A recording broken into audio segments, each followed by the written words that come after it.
Good morning, brethren. Happy Monday and welcome to today's Morning Dose. I trust God your weekend has been a very wonderful one.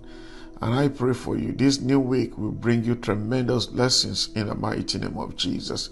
Now, I want us to start a new series this week that I've titled Handling Disappointment. Handling Disappointment. One way or the other, we might have been disappointed by someone or even by ourselves. And in actual fact, self-disappointment is what I want us to look at today.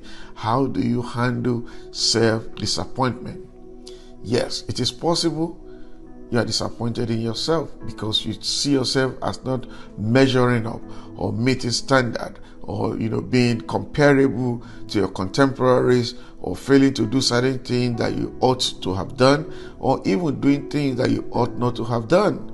You understand? So disappointment can come in various ways, in various shades, whether in our lack, or in our inability or ability to do or not to do certain things.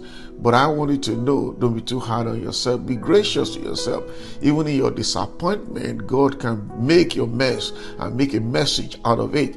God can make a message out of your mess. And that is what is most important. Be gracious to yourself. Look at the mess that you found yourself in. Look at the disappointment that you have and see how you can turn it around even to the glory of God. I want to quickly remind you this morning, no matter how disappointed you are in yourself, always remember the promise that God made to Apostle Paul is also available unto you. Now let's look at that promise in 2 Corinthians chapter 12 verse 9. 2 Corinthians chapter 12 verse 9. He said, and he said unto me, Apostle Paul talking about God, that God said unto him, my grace is sufficient for thee.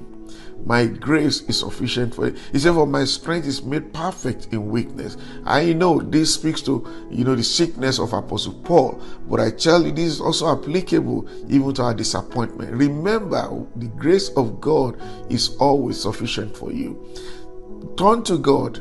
Let him make that mess. Let him make a message out of that mess. And the everlasting Father bless you in the mighty name of Jesus. Don't be hard on yourself. Be gracious to yourself. And by the special grace of God, I'll talk to you again tomorrow morning. And bye for now.